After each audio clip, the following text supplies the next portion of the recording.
please welcome Ann Widdecombe.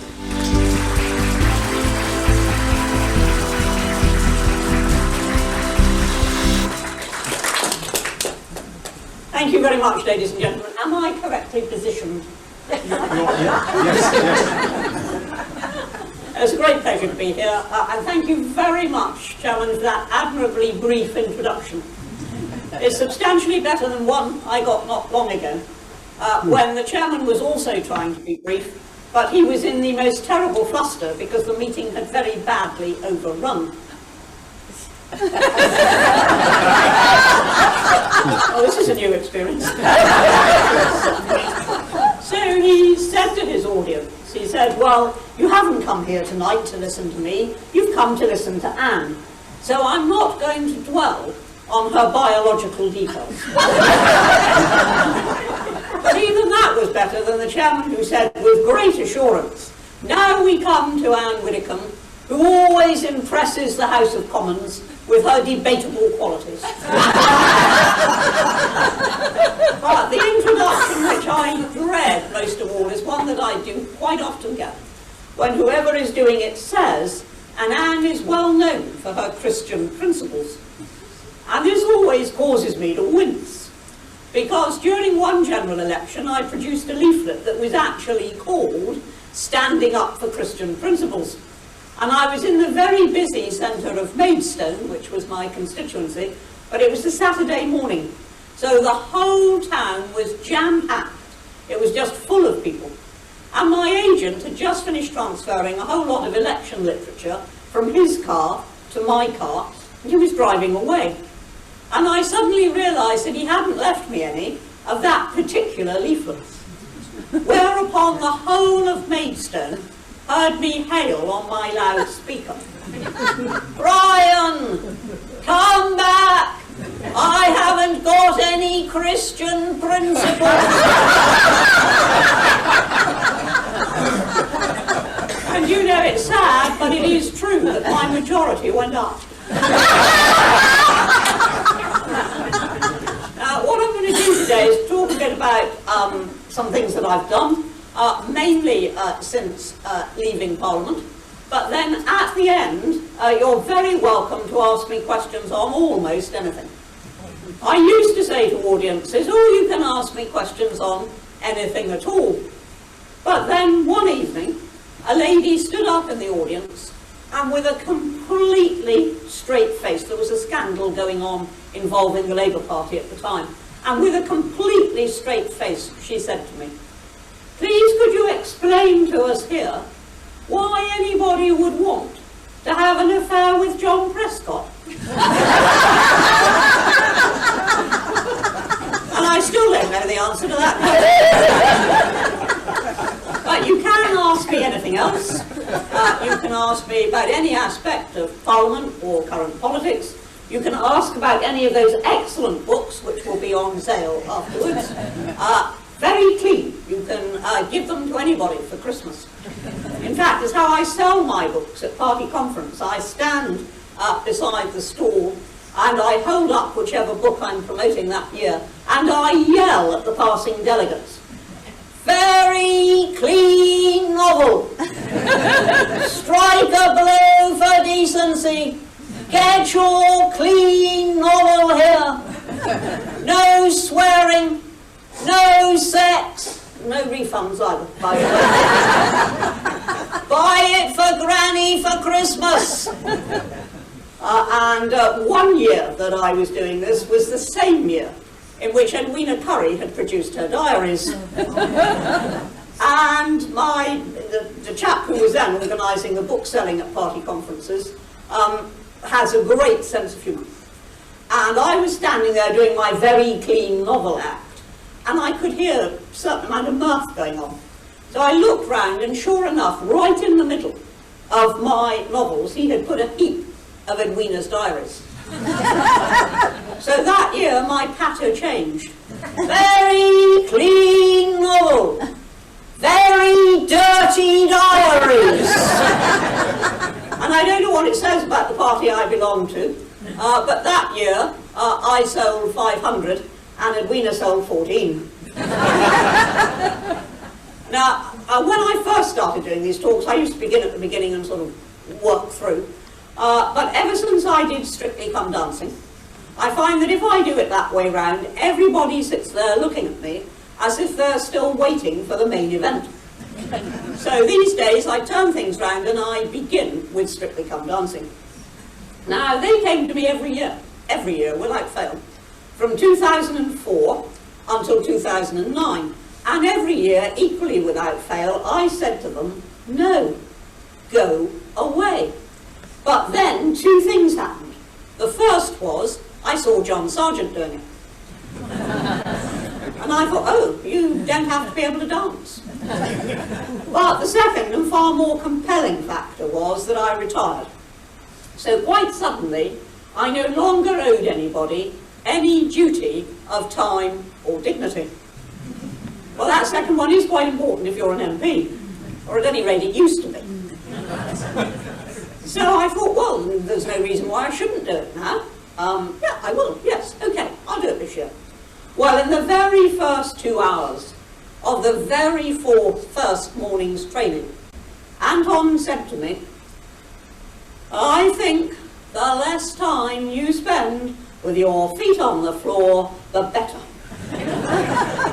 So he devised lifting, spinning, dragging, flying, anything at all rather than having my feet trying to do the right thing in the right place at the right time. Anyway, we had arrived in week 10, and there were only 12 weeks of the whole competition, and I was getting worried. And I said to him, Anton, what are we going to do if we get into the final? He said, oh, don't worry, I've been thinking about nothing else for weeks. And then he told me he had it all worked out. He was going to fly in from one end of the studio. I was going to fly in from the other end. We were going to meet under the glitter ball, and we were going to dance in the air. So think what the nation missed. Anyway, long before we had arrived in week 10, long before that, the judges were in despair. Now, when they first heard I was coming on the programme, they were really delighted. They'd never had a politician before, and they knew they could be as rude to me as they liked, and I wouldn't produce the usual Strictly response, which was to burst into tears and talk about my journey. That sorts out those of you who watch it from those of you who don't. No, I would just be rude back. So they tested this to destruction, and they called me a Dalek in drag, a dancing hippo, the Ark Royal. The Navy was so upset by that that 2 weeks later it decommissioned the ship. But my favourite insult came round about week 7 or 8, when poor Len Goodman could not believe that we were still in the competition. And as we came up to the judges' table, he said to us, oh, you two, you're just like hemorrhoids. You will keep coming back. And it's always more painful than last time. Anyway, as a result of having lasted the 10 weeks, they invited me to do the live tour. And at first, I said no. I said, look, I've had huge fun, I've really enjoyed it, but I also said that I thought the success was entirely down to Anton's creativity, and Anton doesn't do the Strictly tour, he's got his own with Erin. So I said, well, I couldn't see myself dancing with anybody else. They said, oh, well, that was a pity, because they had been hoping that I'd agree to dance with Craig Revel Horwood. Well, that was too funny to refuse. So for 5 weeks I toured the whole country, plus the Irish Republic, doing what I can only describe as a pantomime Charleston with Craig. Well, he fell in love with it, because he was getting standing ovations every single night. Now, this is the man who's usually booed because of the rude comments that he makes to the contestants on Strictly, and suddenly he was getting these warm, rapturous receptions from Strictly audiences. Totally fell in love with it. And at the end of the tour, he said to me, Anne, you must come in to pantomime with me this year. So that year, and indeed the following year, I was in Snow White and the Seven Dwarfs. No, I didn't play Grumpy. Much to Anton's amazement, they didn't even cast me as Dopey. But Craig was playing the Wicked Queen, and I was his servant, the Widdy-in-Waiting. Well, when we were working out what to do, Craig said, well, we'll have to dance, the audience will just expect to see us dance. And I said, well, why not? I spent 10 weeks doing a pantomime in the middle of a dance show. I might as well spend 4 weeks doing a dance in the middle of the pantomime. So the move he elected was the one that Anton and I had used at Blackpool, where he holds me out on the end of his arm, spins me, drops me, and theoretically, at any rate, as I hit the floor, I keep spinning. Well, that was all very well, but we were doing 2 performances a day, and we were coming up to performance number 34. And I said to him that I did think I was quite good for 64, which is what I was then, but that even so, I was beginning to feel rather bruised. So I asked him if we could do something else just for a few performances so that I didn't have to keep hitting the floor. Oh, said Craig, that was no bother at all. We would drop it all together, we wouldn't do it again, we'd do something else. And he thought for a few seconds, and then he said, yes, he'd got it, he would pick me up and spin me. Well, naturally, I suggested we should rehearse this manoeuvre. But he resisted. He said we'd done it every night on tour, there was no need to rehearse. Well, that was true. We had done it every night on tour, but 2 other things were true. The first was that the tour had ended in February. This was now December, and we hadn't done it once in between. But the second factor was even more important, which was that on tour, he had, of course, been perfectly normally dressed as himself. But now, because he was playing Wicked Queen Lucretia, he was in drag. And I said to him, hang on, Craig, are you sure, I mean really sure, you're going to be able to pick me up and spin me at speed while you're wearing long skirts and high heels? And these were his exact words, his verbatim reply. Trust me, darling, I'm a professional. So we didn't practice. And the moment came in the middle of the pantomime when I turned into him for the spin lift, and the next thing I heard, he was calling out most urgently to somebody in the audience. And that person's name was Gordon Bennett. So I asked him afterwards, I said, Craig, what was all the swearing about? And then he admitted to me, this professional, that we had both thought about long skirts, we had both thought about high heels, and he really was quite confident with all of that. He wasn't remotely bothered.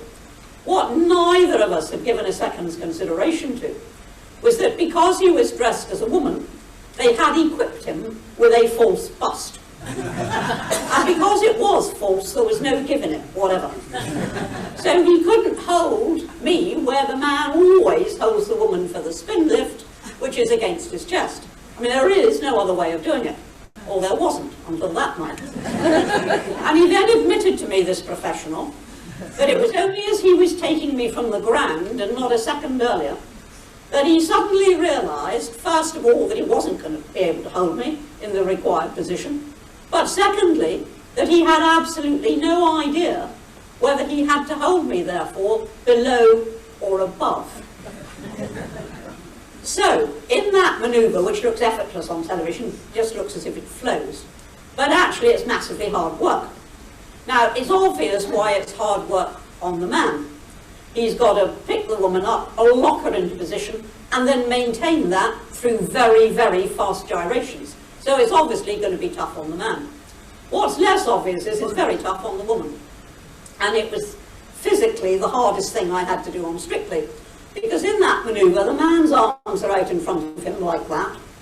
The woman's are out like that. So neither of you has anything to grab hold of. And of course, if you just rest on the man's arms, you'll go straight through to the floor as soon as he moves.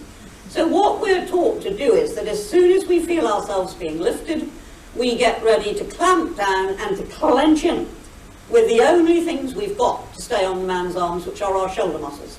And that's all you've got to do it. So when I felt myself being lifted, true to my training, I got ready to clamp down and to clench in, but oh, did I clamp and clench. Because we hadn't done this for 9 months, and I didn't share his complacency.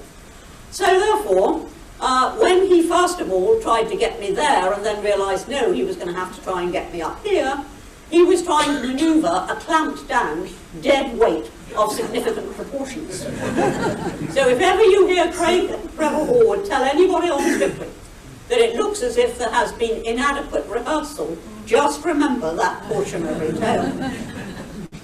Anyway, unbeknown to me, one night in the pantomime was a member of the casting team from the Royal Opera House. And I really did think it was the wind-up of all time when my agent rang me up and said, "Anne, we've got a bid for you to appear at Covent Garden." I said, "Well, why not? My diary's completely clear on April the 1st. She said, no, it's serious. I said, "Oh, come on, the Royal Opera House, I'm tone deaf." She said, "Oh, they know that." So she said, "It's a spoken role, got the brief here somewhere." "Ah, yes, here it is. Very rude, autocratic old lady. Not much acting required." So indeed I was on in Donizetti's Fluffy Depression. Now, if anybody had said to me in 2010, as I was getting ready to leave Parliament, "Well, Anne, this is how it's going to go. You're going to be dancing for 3 months on primetime television. Then you're going to be touring the entire country in a live dance show with Craig Revel Horwood. Then you'll be in Snow White and the Seven Dwarfs. And oh, by the way, you're also going to be on at the Royal Opera House." I would have said, "Lie down and have an aspirin." But it happened. And the reason that it happened was that I understood, seemingly before anybody else did, that the day and the hour that Parliament was dissolved in 2010 was the same day and hour in which I ceased to be an MP. I wasn't going to be some sort of honorary MP. I wasn't going to be an MP all but retired. I just wasn't going to be an MP. And therefore, from that moment onwards, I had no obligation whatever to think, to act, to take decisions as though I were an MP, because I wasn't going to be one. And I got that right from the start. But when I was telling colleagues in the spring of that year that in the autumn I was going to be doing Strictly, they all said the same thing, friend and foe alike. They all said, "Don't." And they all gave the same reason. They said that if I did it, I would lose my gravity. Well, I did lose my gravity, but not quite in the way that they meant. And I said, "Yes, it's quite true, I will. But on the other hand, what do I want it for?" And they hadn't thought of that. They somehow assumed that in the years after Westminster, I was going to need the same attributes and the same attitudes as I had during Westminster. But I knew that wasn't so, and I think that goes right back to my childhood, when I was growing up in an Admiralty family, and we moved around with the Navy every 2 to 3 years. And so one day I would be in a house that I'd lived in for that long, having friends I'd known for that long, going to a particular school and belonging to the local brownie pack. And the very next day, no phase transition, no cosy preparatory visits, very next day, I would be in a different part of the country or on my way to a different part of the globe, preparing to get used to a new house, a new school, a new brownie pack, and to make friends again from scratch. And I think the subconscious lesson of that childhood, I mean, obviously I didn't notice it at the time, but the subconscious lesson of that childhood was, when something's gone, it's gone. And all the things that were so vivid yesterday, friends, home, school, have gone. And it's no good looking for them today and tomorrow, because they aren't going to be there. And that stood me in very good stead in 1997, when the Conservative Party, after 18 years in power, went overnight into opposition. And I got it. I knew that from the moment the election result was declared, that it was no good thinking, acting, taking decisions as a government, because we weren't going to be a government. And yet I watched as a large number of my colleagues took the habits of government with them into opposition. And I watched, admittedly with quite a lot of glee, as many of Tony Blair's team took the habits of opposition with them into government. They're two completely different sorts of political beasts. In government, you're always hampered about by the baggage of today. The government minister gets up in the morning and thinks, what am I going to do today? The shadow minister gets up and thinks, what have I got to say today? And a much underestimated advantage of opposition is that you really can go back to the drawing board. You are not hampered by the decisions of today. You don't need to worry about what today's exchequer, today's civil servants, today's colleagues in other departments may think, because you're not going to be doing anything today. And so you can go right back to the drawing board. And they are completely different political situations. And I got that. I got that right from the start. And so that is how, in 2010, I understood that the moment I walked through the gates for the last time, I was free to take decisions in a way that I hadn't been free while I was there, and that I could take on board new experiences, and it didn't matter if they went wrong, because there was absolutely nothing depending on it. Now, inevitably, people think my reality TV was Strictly Come Dancing, and more latterly, Big Brother. But in fact, the smaller reality programmes are the ones that are often the most enjoyable. Now, they don't get the prime time, they don't get the massive publicity, they don't pay the big wages, but they can often provide really enjoyable experiences. Did anybody see me living as a Victorian? No. Okay. Well, for those who did see it, they always ask me two questions. And the first is, was it real, or did we go to hotels at the end of the day? It was real. For 6 days, 6 of us lived as Victorians. We wore Victorian clothes all the way through to the underwear. We slept in Victorian nightclothes on Victorian mattresses on the floors of unheated Victorian houses. We ate Victorian food. I never want to see another piece of bread and cheese again. We did Victorian jobs. We were paid in Victorian currency. I was the only one who remembered it. Not from Victorian times. But out of all the participants in the programme, including the whole production team, I was the only one who understood immediately what it was meant by take 7 and 6 from a pound. And we didn't wash or clean our teeth properly for a week. And in fact, a few months later, I met Colin Jackson, who was one of the other people on the programme, and we met in a television studio, completely unrelated programme, and as we gave each other a hug of greeting, we spoke simultaneously, and we said, "Oh, you do smell better." So yes, it was real, but there was a moment when we got a tantalising glimpse of the 21st century. And that was when they were taking us up to the Potteries, and it was about a 2-hour journey.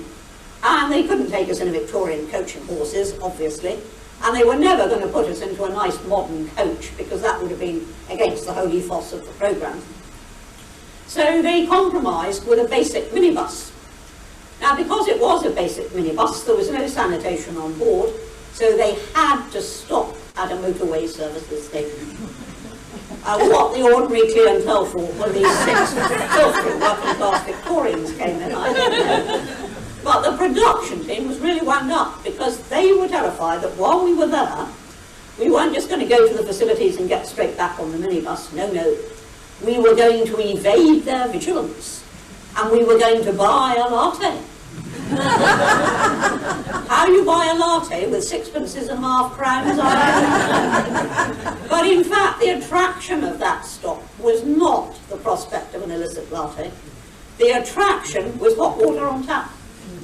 And we were in the washrooms like kids practically throwing it about, saying, "Oh, look, you turn on a tap and hot water comes out." And I honestly think that was the only time in that entire week when our hands and our faces were really clean. So yes, it was real. And the other question I'm always asked about it was it scripted? And the answer is no, it wasn't. More than any other production team I've ever worked with, that one stood back. And it didn't make suggestions as to how we should react. It never suggested dialogue. It just filmed our own spontaneous reactions.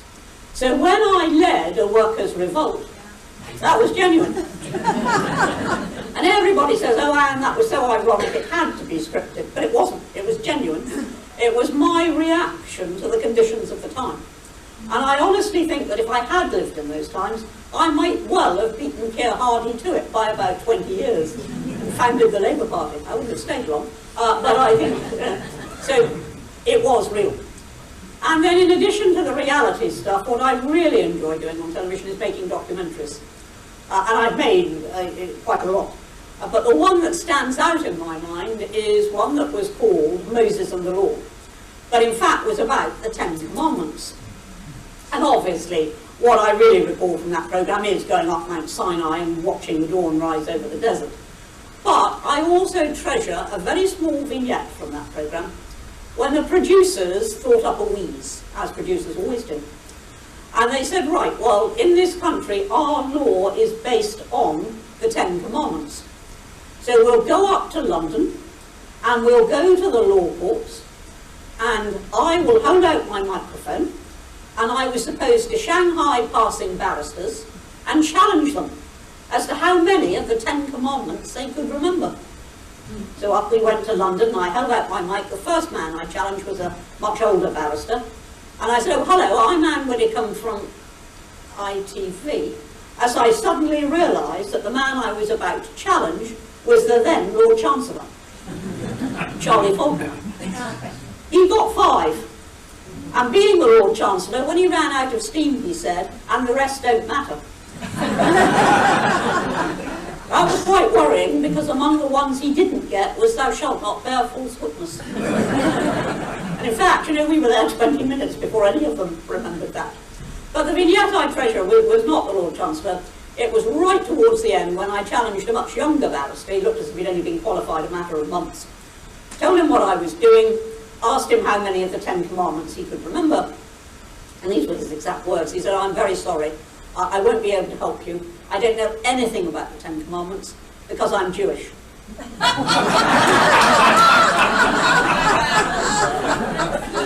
But it wasn't the sort of programme where you were rude to people.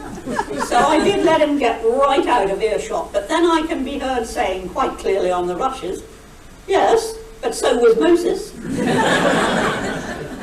And of course, apart from television, I've been writing. Now, I was writing long before I left Parliament, but what I always wanted to do was to write a detective novel, and I was never sure that I was going to be able to. And that may sound odd, because by then I'd already had 4 novels published, 2 of them had been bestsellers, so you might say, well, what's the problem with writing a detective novel? But the problem is that the way I write a novel is that I have a situation, I introduce some characters to it, and then I stand back and watch what happens. And so much is that the case that in 3 of my 4 main novels, right at the end, one of the central characters has taken me completely by surprise. And I think I must be a terrible fool, because everywhere I go, people say to me, oh, I worked out halfway through what was going to happen. And I think, well, it's more than I did, and I was writing the book. But of course, you can't write a detective novel like that. Or you can, but not if you want to write the very classic sort of detective novel, whereby you have the murder fairly early on, and then you lay the clues, and you hope to mislead people. And you lay a whole trail of false clues, but through which, if you've been fair, it is possible to get to the right answer. You hope people don't get there, but it should be possible. Now, if you're going to write one of those, then it really is necessary that from the moment you write the opening lines of the book, you know who did it, and how, and why. Because if you don't know those 3 things, you can't lay the clues. And I thought, I'm never going to be able to write a book from start to finish towards a strictly prescribed end. But while I was doing Strictly Come Dancing, I thought, I know. I will write a detective novel, but I'll write a very light-hearted one, and I'll base it on a television dance competition. So I did, and I called the detective Anton. Well, I started writing it on tour. But my agent and my publishers were very, very pressing that I should do an autobiography when I left Parliament. And I was never certain that I wanted to do one, because if you're writing an autobiography, you are effectively writing history, and therefore you have an absolute duty to be as truthful and accurate as you can be. And if you're going to be truthful, then you're not only going to upset your enemies, you're going to upset all your friends as well. And I thought the prospect of a friendless old age was a bit miserable. So I said, I don't think I'm going to write one. But in the end, I agreed. I succumbed to the pressure. And so I laid aside the detective novel. I think I was about up to chapter 3 or so. I laid that aside, and I wrote the autobiography, which took 2 years. And then I thought, well, I'll go back now to this detective novel. But then Bloomsbury Publishers, who aren't my usual publishers, rang up and said, would I do a book on penance for Lent? Well, it felt like a penance by the time I finished it. But then I was able to go back to the detective novel, finished it, gave it to my editor, who was quite keen, but the sales team were not. And in those big publishing houses, the sales team have a very serious input. And they said, look, we're just going into the paperback version of the autobiography. We've got all 4 novels still selling.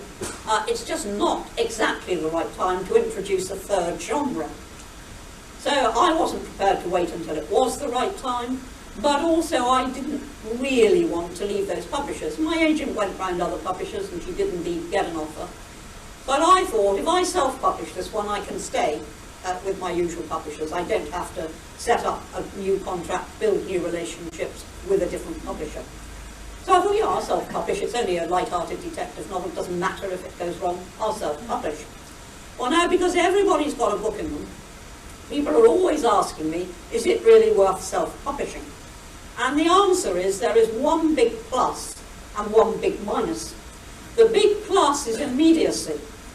If you give a conventional book to a publisher, then from the moment you deliver the final manuscript until the moment you see that as an actual book in the shops is about 9 months. And that is not because it takes 9 months to print and produce. Obviously it doesn't. It takes 9 months to market. They want to get you into all the big catalogues for W.H. Smith, Waterstones. Those catalogues have long lead times. They want to book you into the bigger literary festivals. They want to fix promotional signing tours. All takes time, about 9 months. I self-published on Amazon, a fortnight. Literally a fortnight from the moment my agent, because I still used an agent, gave the book to Amazon until it was available, a fortnight. Now, I'm a novelist, but you imagine what a big advantage that would be to an academic writer. Because if a new piece of scholarship comes along, you don't have to wait for the next edition, which could be months away. You can amend your own work there and then, just literally there and then, and it's there, done. So that is the big plus, is immediacy. The big minus, of course, is you don't get the marketing operation. So it was there, but who knew? It wasn't in the windows of little independent bookshops.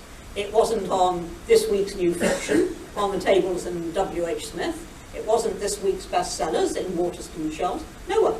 Absolutely nowhere. And I thought, how on earth am I going to get people to know about this? Well, the answer is, of course, that you do it through social media. But I don't do social media. I'm not on Twitter, I'm not on Facebook, I'm not on any of it. So there was this invisible book. And I was thinking, what do I do about this? And then I decided I'd get all my friends to put it on their social media. And because I have friends who are in show business, in politics, etc., in writing, they've all got very, very large social media bases. So I asked all my friends to help, and 1 or 2 of them were either so loyal or so rash, depending on your perspective, that they recommended the book before they'd even read it. So that was how I did it, and that is the plus and the minus of self-publishing. Now that is a very quick cant around the course. I'm going to be open for questions any minute now. May I have a glass of water while I'm doing the questions? Thanks. And as I say, you can ask me questions on anything, but please do ask me what you want to ask, because I know what happens on these occasions. The first question is about something like, oh, COVID or Afghanistan. And then the poor soul who's dying to know what happened to the dresses on Strictly Come Dancing feels she damned ask in case she lowers the tone. So if the person in front of you is deadly serious, you can still be light-hearted. And if the person in front of you is entirely frivolous, you can still be as grave as you want to be. So just ask about whatever it is that interests you. Don't worry about the conversation that's gone on before. Right, who would like to ask the first question? I recently watched Ed Moore's Who Do You Think You Are? Yes. And I thought, have you ever done Who Do You Think You Are? And if you have, is there anything interesting you can Tell us. Right, well, I haven't done it for a very simple reason. They've twice approached me, and twice I've cooperated, and twice they've decided my ancestors are far too boring to do anything. So I don't think you're going to see me on Who Do You Think You Are? I have just recorded a rather different programme, which again does links through DNA. It's one not out till March, so I can't say anything very much about it. But I don't think you're going to find Who Do You Think You Are is remotely interesting. So what is my background? My parents were solidly West Country. My father was from Saltash. My mother was from Plymouth. And in fact, when I was the candidate for Devonport in 1983, I endured a lot of very rude jokes about was I conceived, therefore, on the Tamar Bridge. And I thought I was being very clever by pointing out that the Tamar Bridge wasn't around in those days, until I reflected that maybe the Tor Point Ferry wasn't much of an improvement. Okay, anybody else like to ask me a question? Come on, Tiverton. Yeah. Anne, what was the longest and most enjoyable speech you ever made in the House of Commons? Well, the longest I made was something of the night, when I was attacking Michael Howard. I certainly wouldn't call that the most enjoyable, but that was the longest, and that was 45 minutes. Yeah. What felt like the longest one I've ever done, and this one has to explain the procedures, it was actually on some esoteric amendment to national insurance when I was the pensions minister.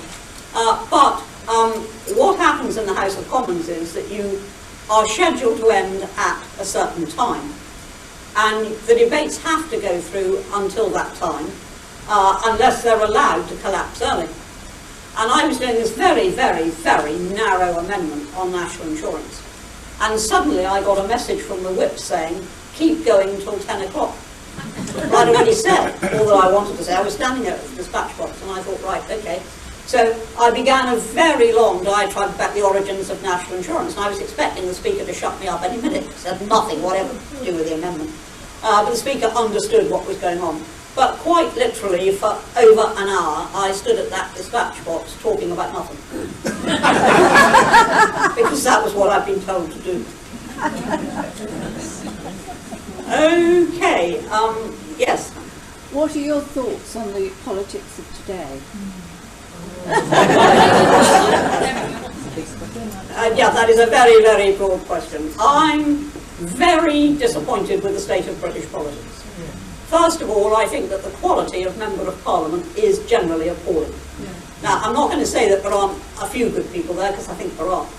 But when I look back to 1987, when I came into Parliament, we had some very, very big people there.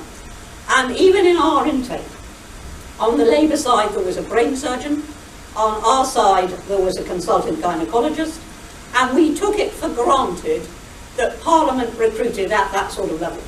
And these people were not unusual. You know, you'd be talking to people with huge war records. You wouldn't now, of course, but in those days, huge, huge war records. You'd be chatting to them by the tea-urn.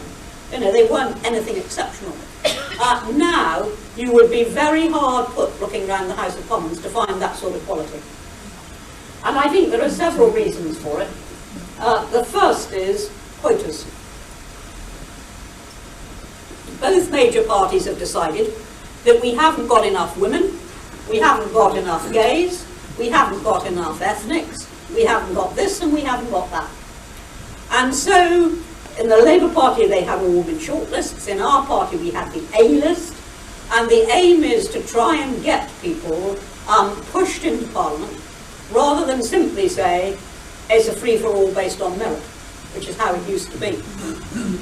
And I actually saw this at first hand in the selection that took place for my successor, and I was there as a matter of courtesy. I wasn't a voting member, but I was there on the selection committee throughout. And we got to the end of the process, and we wanted to interview in the final 1 woman and 3 men. And Central Office said, you can't do that, you've got to interview 2 women and 2 men.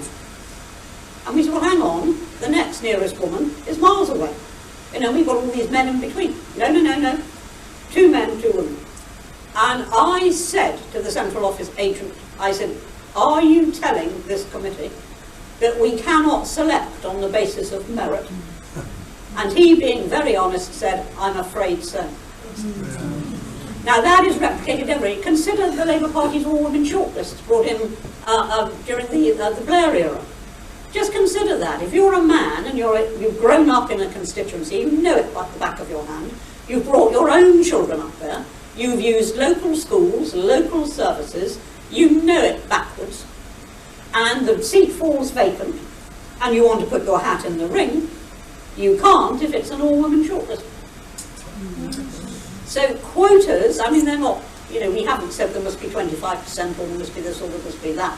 But the idea that we must have more of particular groups of people has actually diminished the quality. Mrs. Thatcher didn't have any help to get into Parliament, nor did, on the other side, people like Barbara Castle or Shirley Williams. You think of the quality of women who were there in the days when we had to compete with the men on a level playing field. And now it's tilted. So that's one reason why the quality is bad. The other reason is that there's simply no status attached to the job anymore. I mean, if you're a high achiever in the outside world, there would have been a time when looking to give something back through public service in Parliament would have been a very, very natural option. But now they look at it. First of all, there's the huge media intrusion into families, not just into your own life, and that's acceptable because you're a member of Parliament, but into families. And the example I always quote was poor old Ewan Blair, who celebrated his GCSEs just a little bit too enthusiastically and had a gentle snooze in Leicester Square. And he came to the attention of the constabulary, and with any other young man, that wouldn't have been worth 2 lines in a local paper. But because that lad was the PM's son, it was banner headlines all across the press. Now, therefore think, you're a high achiever, you've got a family, somebody in the family is vulnerable, you're not going to do it.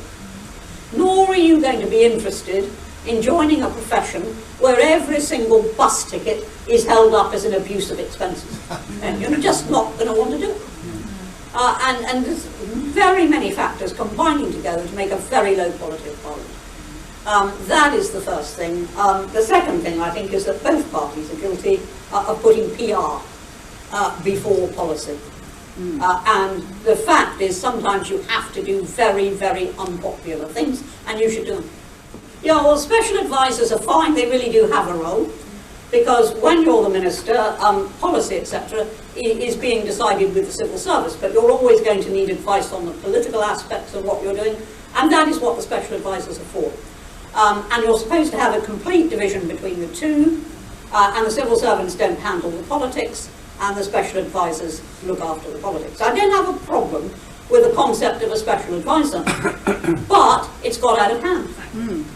And now also, if you've been a special advisor, you go to university, you come out, you go into the research department of whichever party you belong to, then you become a special advisor to a minister. 5 minutes later, you're a member of Parliament with no experience of the outside world at all. So I think it's fine as a concept, but it needs very careful management. Do you think MPs should have a second job? Yes, I do. I think all MPs should actually have a second job. Because if you don't, first of all, you're not in contact with the real world. You're making these decisions without actually having yourself to do something day to day that gives you an insight into them. But secondly, it goes back to what I said about high quality MPs.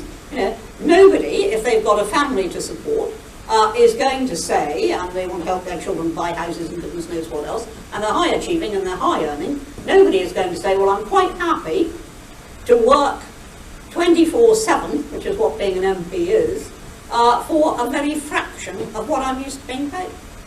And it is much better that they keep on. I mean, we've got a dentist in Parliament, Paul Beresford. Well, it's crucial that he practices 1 day a week. Otherwise, when he comes to pull teeth, it's going to be a right torture for whoever it is. And we've got doctors like Liam Fox. And we've got lawyers, big, high-earning lawyers like Geoffrey Cox. But if he goes, because Parliament's jealous of his earnings, which is what it comes down to, if he goes, it's going to diminish the quality of Parliament. And we'll get some spad instead. So yes, I'm all in favour of second jobs, all in favour of. And ministers can't, of course, they're not allowed to. Paul Beresford was the exception. Even while he was a minister, John Major used to let him practice dentistry on a Friday, because he made much the same assessment that I've made, which is you can't suddenly go back to pulling teeth after the gap of time it takes to be a minister. Right, okay, but that's rare, yeah. You said keep it light-hearted. Yes, rather. Make this a long question so I can have a drink of water. Nigel, and we don't have to say his surname, No.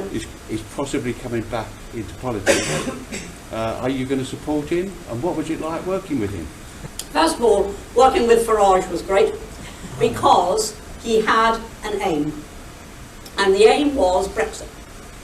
And that was what he was interested in, that was what he wanted to achieve. He wanted to achieve a much higher level of Brexit than we have achieved, but he nevertheless wanted Brexit. You knew where the train was going when you got on board. And you knew that with Margaret Thatcher.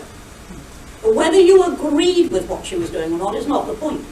If you got on board, you knew where the train was heading. If anybody can tell me where Boris's train is heading, I'll almost pay them for the information. So, to know where a train is heading when you get on board a political cause is actually very, very important. And Nigel, in that sense, was a joy to work for because he was very single-minded and never pretended to be anything else. He was very, very single-minded about Brexit. Would I support him in a future cause? It would depend entirely what it was and how he tried to deliver it. I did not join the Reform Party, for example, which is widely recognised as having been what the Brexit Party morphed into after we got Brexit. The reason I didn't join the Reform Party is that a major plank for them is proportional representation, which I do not believe in. I'm fastidious about first past the post. So I said no, I couldn't join them. So would I support Nigel? It would depend entirely what the cause was that he adopted, entirely. But don't forget, when you want to run a country, it isn't a question of one cause. It's a question of a hugely broad spectrum of government policy. So it's very, very different. So, yeah, that's my answer to that one. Yeah, sir, over there. Do you think the Home Office is fit for purpose? Nope. Well, it wasn't really in my time either. It was marginally better, but it was too big. I mean, it was divided up after I left. I don't mean because I left, but after I left. The Blair government then decided to divide it. And it was divided then into Justice and the Home Office, and a whole lot of its work was hived off. But when I was there, and for decades it had been the case, the Home Office looked after everything. And it was also the dustbin into which things that didn't fit into other departments were just decanted. So, for example, the Home Office looked after the Church of England, as well as the police and the prisons, and the immigration, and sentencing, and all the rest of it. So it was simply too big. Therefore, very, very difficult to control. We had an excellent permanent secretary, it was Richard Wilson. He was an excellent permanent secretary, but he couldn't be everywhere all the time. And that, I think, was one of the problems. So no. And when you had the head of the border force recently saying that borders were a pain in the proverbial, he didn't say proverbial, but I'm not going to say what he did say. But he said that they were a pain in the proverbial. You begin to wonder, the border force?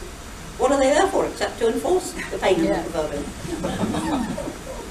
Would you be a judge on Strictly? Oh, I would be a judge on Strictly. But I don't think I'd be a very popular one. I mean, I would ask the girls where all their clothes have gone.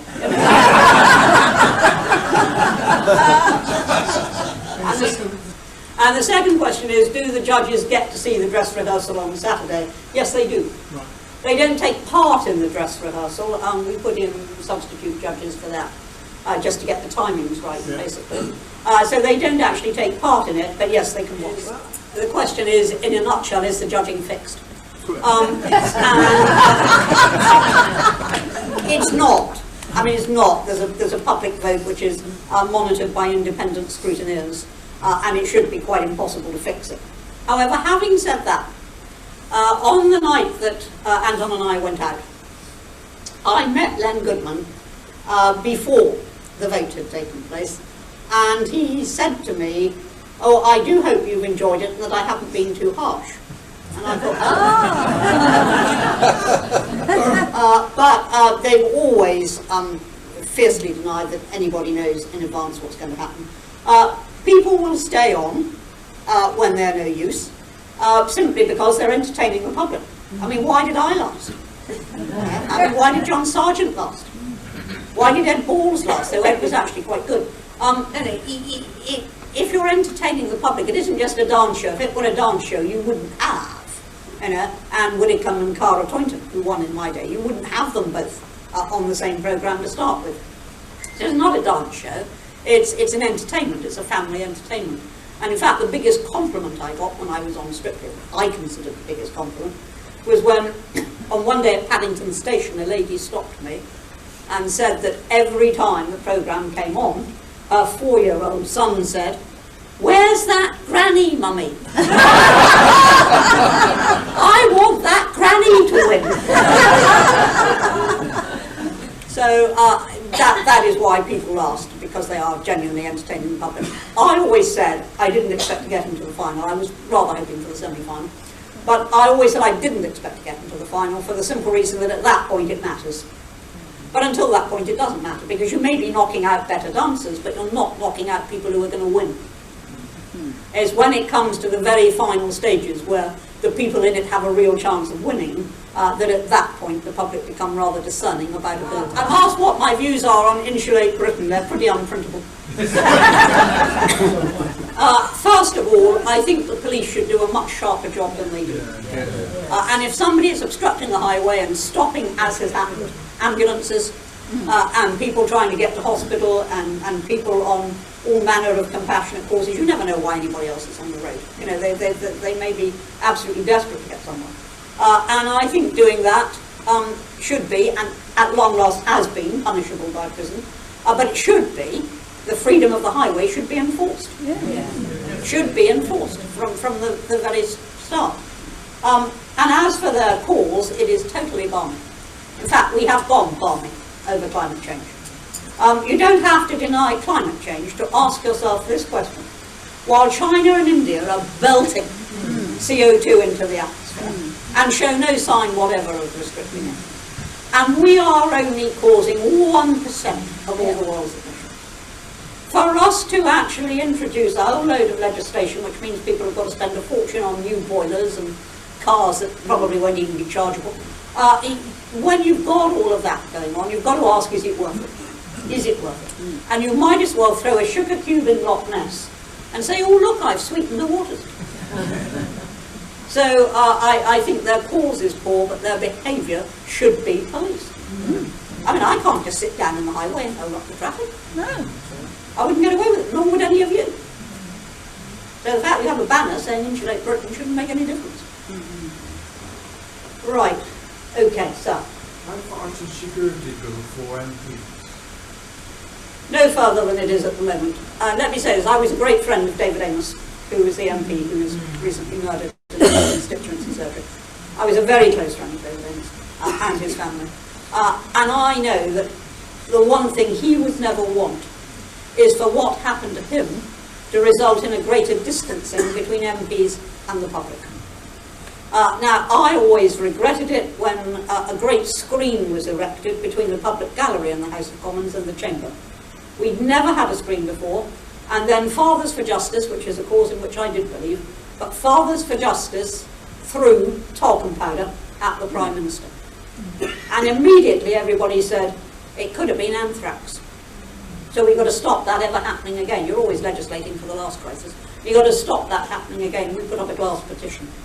Now, in the immediate aftermath of David's murder, people were saying things like, you should be security checked before you come into your MP's surgery. Nobody will come. Nobody will come if they've got to go through a police investigation before they're allowed to see their MP. You know that we must give MPs close protection when they're out on the streets. Joe Cox was murdered on the streets. No. MPs must be able to mingle with, freely, their constituents. Otherwise, don't do the job. Don't do the job. So I think what we've got at the moment is right. The House of Commons is very heavily guarded. We've got armed police.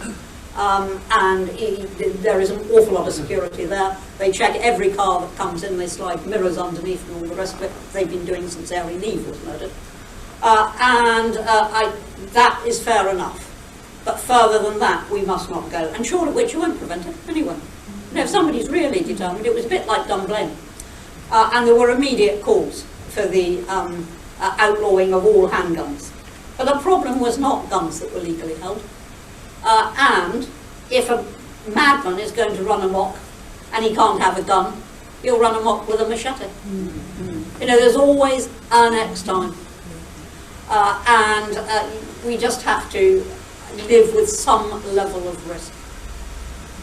All of us. I'm afraid I take the same attitude towards COVID. You know, we have to live with some level of risk. You cannot eliminate risk.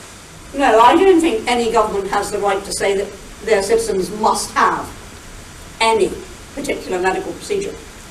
I do think it is valid to say, unless you have that, you know, you will find yourself restricted in terms of travel, for example.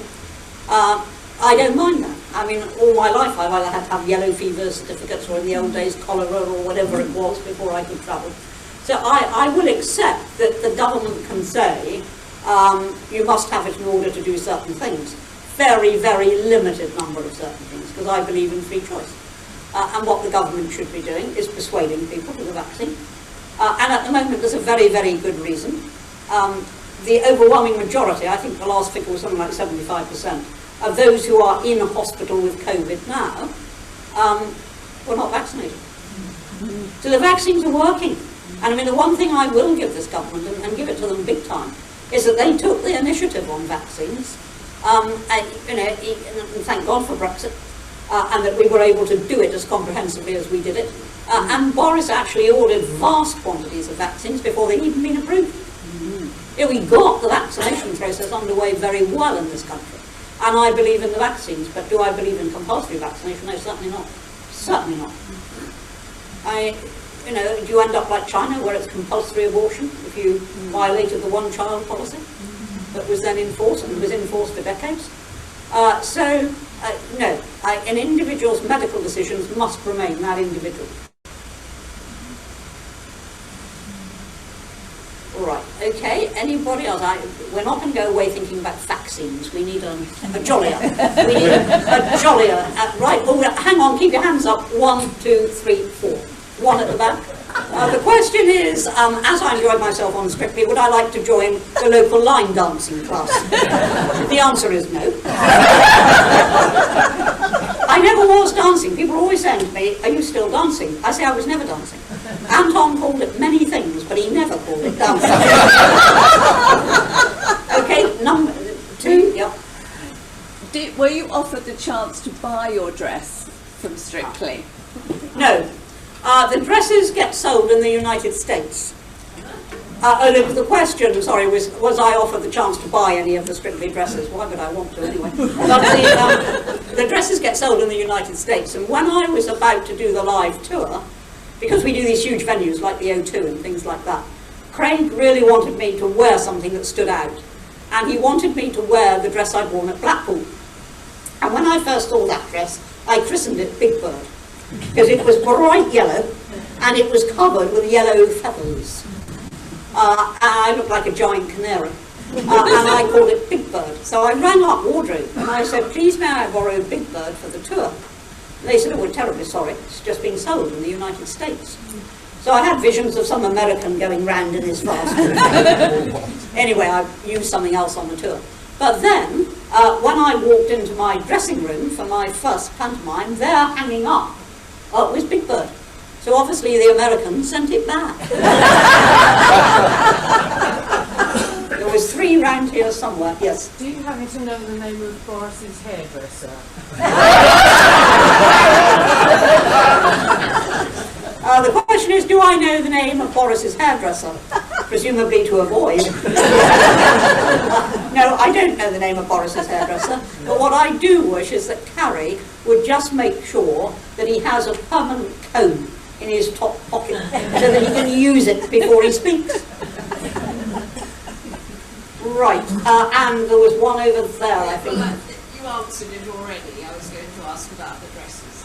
Ah, I thought maybe it was Boris's comb you were going to ask. Right, is there any? Yes?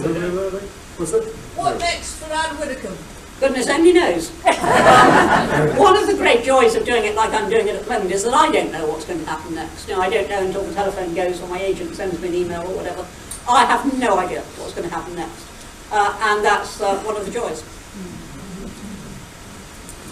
Is that it, or is there anybody dying? Anybody All the more questions. dying to ask one? Yeah. Would you do pantomime again? And if so, what characters do you want? I've done 6 pantomimes now. I did 2 with Craig, and then I was in Windsor with Basil Brush as the fairy godmother and Cinderella. I absolutely hated that one. I don't mean I hated the pantomime, but I hated the role. It's too goody-goody and boring and it's all like that. And then I did 3 more pantomimes after that, in 2 of them as the Wicked Queen in Snow White. That I enjoyed. And one of them as the Empress Chop Suey in Aladdin. And yes, I was quite happy. I stopped in 2019 because I was in the European Parliament and I couldn't give all December and half of January to it. So I couldn't do it in 2019. 2020 was COVID. And the company that I worked for the last 3 pantomimes is only opening about half its theatres this year. So I was on everybody's reserve list, but in the end, I accepted an invitation to lecture on a cruise ship. So I'm spending Christmas and the New Year on a cruise ship. Free cruise in return for... Which one? Which company? You know. And I'm going around the Canary Islands. Right, okay. Any more? This is your last chance. Your last chance. Speak now or forever after home by peace. Last chance. Oh, yeah. Sorry, I was going to go and ask what it was like in the European Parliament. Right, I said I didn't want to end. That one later. I said I didn't want to end on a depressing note, and now I've been asked. What was it like in the European Parliament? The answer is awful. I had 7 months there. We didn't know when we joined how many months we had, because if you remember, there was the Brexit deal was on and off and on and off, and we didn't really know.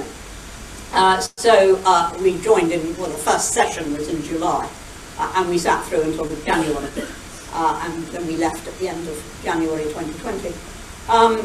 It was, first of all, it is not remotely democratic.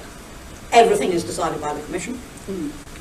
The parliamentary proceedings are a farce. You can't propose legislation, you can't repeal legislation.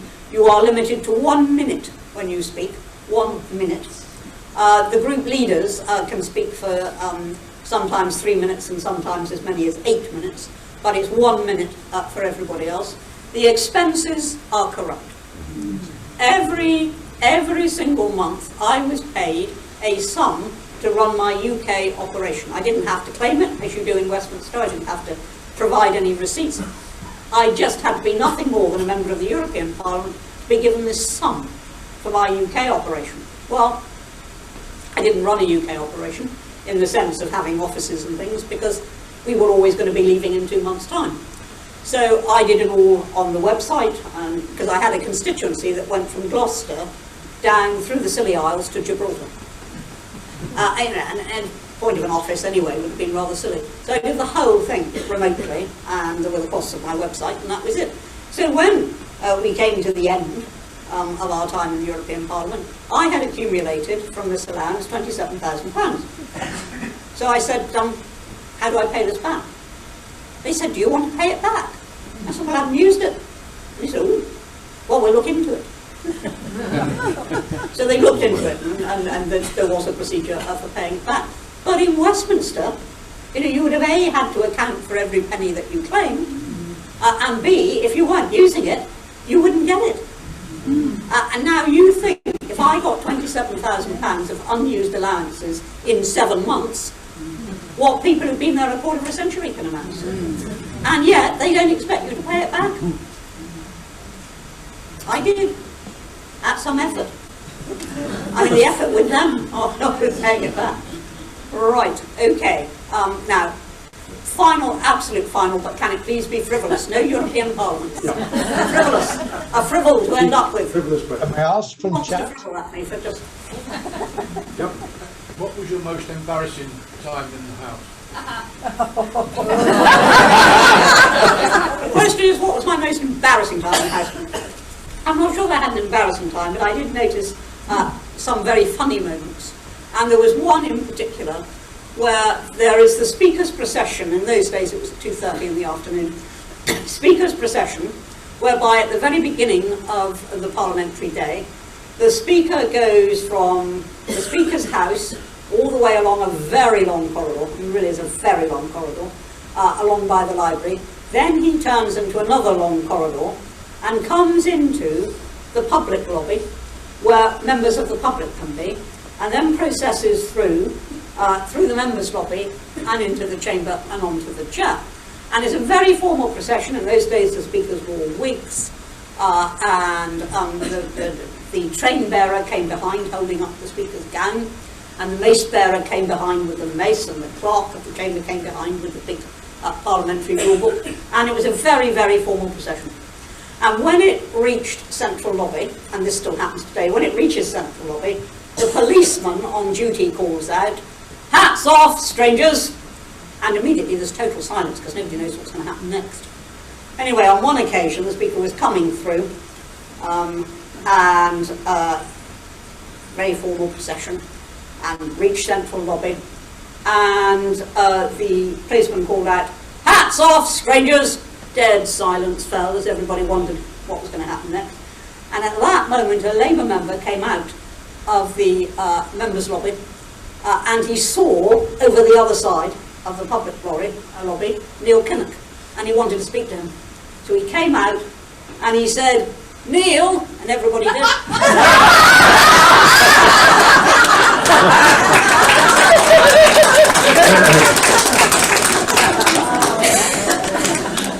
Thank you very much, Anne. I think if you're okay, we'll call it a day at that point.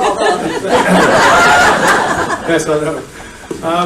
Yeah, it's been a fascinating canter through your life, from politics to reality TV, writing novels, pantomime, and of course Strictly. I have to say, having heard about Strictly, I'm always tempted to watch it. Don't. But not quite. Anyway, lots of thought-provoking moments there, and a lot of entertainment. Thank you so much for coming out. Could you please show your appreciation?